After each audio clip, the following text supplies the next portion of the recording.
Hey, good morning, team. Riffing on a little Brian Johnson wisdom here this morning. He's riffing on another Darren Donnelly book, but he's really drawn from the experience from Martin Seligman. So I don't know if you guys are familiar with, he's one of the leading researchers, wrote a book called Learned Optimism. And again, this would be compare and contrast to like learned helplessness, which is pretty familiar in our culture these days. So he's making this distinction, and it's really the Martin Seligman's work points to the fact that if we look at the optimism, that's the point he makes in the book, is it's based on logic, right? And so what Darren Donnelly does to compare and contrast, he uses this acronym of LIE.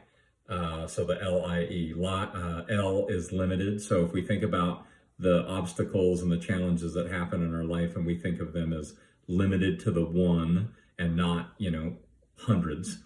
Or if we think isolated, same thing. We're like, well, what is the challenge in front of us? It's this challenge. It's not, challenges continually come at me. And then a lot of times it's external. So is there something that I can control or can't I? And if it's outside, we can draw that distinction and not tell ourselves the lie. Versus in Seligman's work, where like people that have this learned optimism, they tend to think that, this isn't permanent. Even though this challenge is in front of me, it's not permanent.